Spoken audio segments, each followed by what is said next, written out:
नमस्कार, मैं हूं तान्या। आप देख रहे हैं राष्ट्रीय न्यूज। आइए नजर डालते हैं आज की कुछ खास खबर की ओर।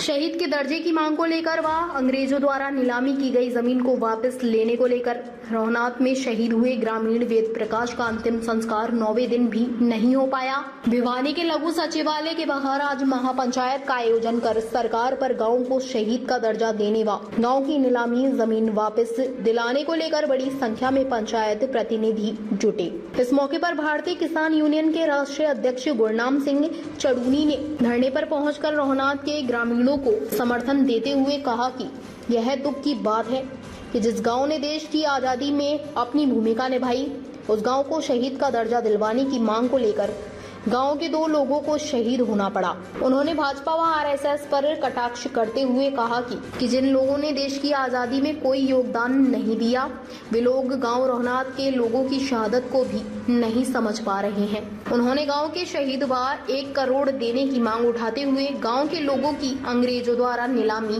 की गई जमीन वापस दिलवाए जाने की मांग की। इस दौरान उन्होंने पत्रकारों से बातचीत करते हुए कहा कि हरियाणा प्रदेश में बाजरा न्यूनतम समर्थन मूल्य से 400 रुपए कम में बिक रहा है। जानना चाहेंगे आज की पंचायत में किस निर्णय तक आप पहुंचे? देखो, अभी फिलहाल कोई निर्णय नहीं है पंचायत का। प्रशासन हमें बुलाएगा, हम बातचीत के लिए भी तैयार हैं। ये नहीं है कि हम इतने बेउदया इतने अड़ियल हैं कि सरकार हमें बुलाए, हमारे से बातचीत हमारी मांग पूरी करती है तो हमें और क्या चाहिए।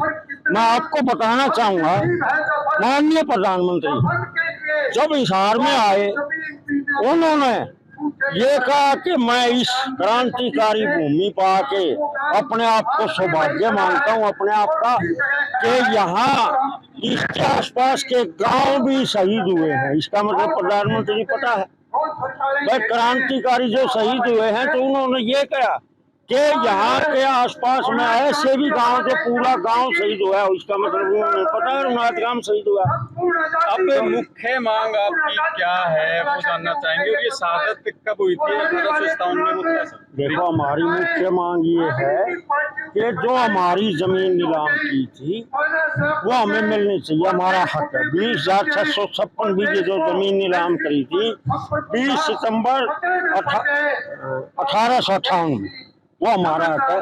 तो हम चाहते हैं कि वो हमारी जमीन हमें मिलनी चाहिए। जमीन है कितने लोगों की जमीन?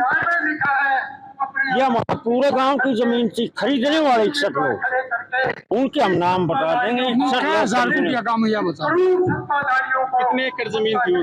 20,656 बीघे, 19 मरड़े, 19 बीघे और 6 बीसवीं जमीन वो बची थी जिसमें हमारे गांव का तालाब और लाल डोरा, यहाँ हमारे गांव के लोग बसते थे। उसको छोड़ के सारी जमीन नीलाम कर दी। आज आप किस निर्णय तक पहुंचे प्रधान जी? क्या निर्णय रहेगा आज की मीटिंग के? हम निर्णय ये ले रहे हैं, प्रशासन हमारी बात मानता है तो ठीक है, हम वेद प्रकाश जी का अंतिम संस्कार कर देंगे। ये सरकार ने सोचा। वेद प्रकाश जी मरते आनी कल हमारी बातचीत हुई तो बेनतीजा रही। आज फिर हमने बैठक करके प्रशासन से नहीं, वो बैठक का देखो प्रशासन का काम है। प्रशासन हमें बुला, देखो जी प्रशासन हमें बुलाएगा, हम बात करने के लिए क्या है। कई गांव में मीटिंग हुई है। देखो, ये तो मीटिंग तो होंगी। मीटिंग इसलिए हुए कि जब हमने महासभा रखी है तो कम से कम हमारा पूरा गांव तो आए। जब महासभा है तो हमारा पूरा गांव को जाने के लिए हमारी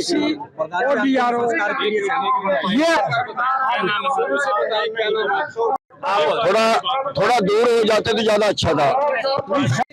आज वेद सिंह जो धरने पर, ये मानता हूँ कि देश के लिए शर्म की बात है कि जो रोहनात गांव है वो शहीदों का गांव है। पूरा गांव शहीद हुआ है और पूरा गांव शहीद होने के बाद जो अंग्रेजों की लड़ाई के साथ जो लड़ाई थी उसमें और पूरे गांव की जमीन छीन ली गई है और वो गांव अपनी मांगों को अपना अधिकार जो अंग्रेजों ने उनका प्रॉपर्टी छीनी थी उसके लिए गांव को शहीद का दर्जा देने के लिए बैठा है। और जो देश की सरकार है उनकी बात नहीं सुन रही है और शहीदों को शहीदी का दर्जा देने के लिए और शहीद होना पड़ रहा है। एक पिछले साल शहीद हुआ, एक अभी शहीद हुआ, लेकिन उसके बावजूद भी सरकार जो है, जैसे कोई दुश्मन हो इनकी, अरे शर्म आनी चाहिए बल्कि उनको तो, क्योंकि इनकी कुर्बानियों के कारण उनका राज रहा है आया है, वरना बीजेपी का आरएसएस का देश की आजादी की लड़ाई में कोई योगदान नहीं रहा। उनकी वजह से, उन शहीदों की वजह से ये राज कर रहे हैं। और फिर भी जो है वो जहाँ पूरा गांव का इज्जत का सवाल है, पूरा गांव का सम्मान देना चाहिए, 10 गुना ज्यादा करके देना चाहिए, वो नहीं दे रहे। इसलिए उनकी मदद में आए हैं। जहाँ इस गांव को जरूरत पड़ेगी वहीं पे हम जो है अपना पूरा योगदान देंगे। देखिए, नौकरी की मांग तो है ही है, 1 करोड़ रुपया उनको साथ में देना चाहिए। जो पिछले साल से हुआ है उसका भी अभी तक उन्होंने कुछ नहीं किया है। और जो सबसे बड़ी जो उनकी अहम मांग है, उनकी जमीन वापस करना, बल्कि मैं तो ये कहूँगा 10 गुना ज्यादा उनको दो, उनको इनाम दो, पूरे गांव को शहीद का दर्जा दो।